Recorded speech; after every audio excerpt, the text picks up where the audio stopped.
Hey, Joe Zarzaur here with another installment of Zarzaur Law TV. May is Water Safety Awareness Month or something like that.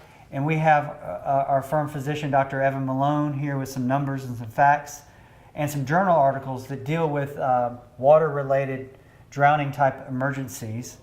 Some of the figures that we've uncovered was that, well, the one that stood out to me, Dr. Malone, was the 75% of all drownings happen in a residential setting.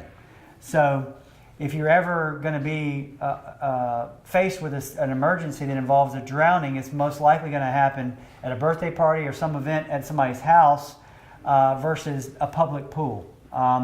So what other things did we learn in the research that we've done recently on this issue? Well, so some of the information you just mentioned, that yeah, the 75% is indeed accurate, at least per the numbers.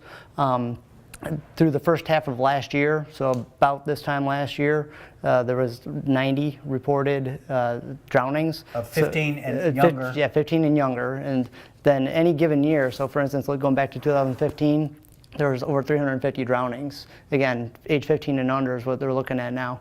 And so a drowning is not necessarily a death. So drowning is submersion, where they get inhalation of water, or they do get maybe something worse than that. But it's something where the child needed some sort of medical attention. It wasn't just, hey, they fell in the pool and we grabbed them. We didn't even have to call 911. So these are real deal events where they were treated in an emergency room setting. Okay. Now, some people, if they've been paying attention to local, more recent medical news, have noticed that some studies are suggesting that when you do CPR, you don't have to do the breaths anymore, because when I was growing up and when I was a lifeguard, it was so many breaths to so many compressions, and you had to remember the formula or whatever it was. Mm-hmm. Yep.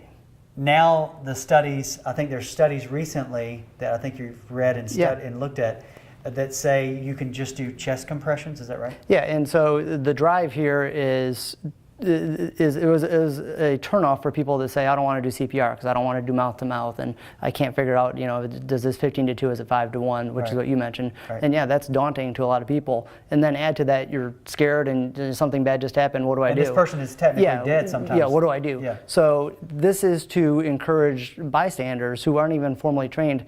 Chest compressions are better than no compressions, or better than nothing at all. Okay. And so there's a lot of these studies showing that you'll have a twice as better outcome just from getting chest compressions, even by someone who is a lay bystander who's not formally trained. And so the idea is to encourage people to do this. So check for a pulse, check if they're breathing or not. If they're not conscious, then yeah, you can start doing chest compressions. They're going to wake up if you do effective chest compressions, and their heart and their lungs are working. You just can't tell, which maybe you're not trained to figure that out. So the message here is you should still learn about CPR, go to your community. There are free classes everywhere, and know the basics, but you don't need to get some degree in it to do it. We're going to put a link to, I guess, basic CPR techniques, chest compression techniques with younger people and with older people. Yeah. We'll have that link down here below.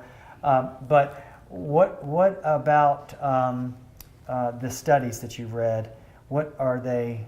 Reliable studies? Are they from well-known journals? As far as the numbers? Yes. So that's from the USA Swimming. So that's I'm talking about the chest compression. Oh, the chest compression, yeah. So the journal Circulation is the name of the journal. Just came out April 1st. That's a cardiology type journal, or? Cardiology, vascular surgery, so cardiovascular system. So that was where the most recent publication came out April 1st, not an April Fool's joke. And April 1st of 19. Yes, so just over a month ago. Right. And then New England Journal of Medicine, they have a journal watch that they had someone else review that, and basically summarized the same thing, saying that they call it compression-only CPR is certainly something that will benefit someone way better than no CPR, and then from doing it wrong by trying to do breaths. Are the abstracts of those articles available online? They are, and I believe we're going to be sharing those as well. Fantastic. All right.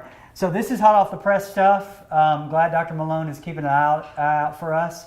If you're confronted with a situation like that, obviously, just remember chest compressions is better than nothing at all, and you should do it and not worry about anything else until the EMTs get there. Obviously, you want to make sure somebody's calling 911 first, and then you want to start that. From a legal perspective, we've had cases where, unfortunately, people have drowned and passed away from a situation like this, where there wasn't people around that knew what to do. Obviously, if you have legal questions about the legalities of those situations, you can contact us on the web at zarzaurlaw.com, or you can call us at 855-HIRE-JOE. If you have more questions about the CPR stuff, we're going to have all kinds of links at the bottom of this blog post that you can access those medical issues. Thank you very much.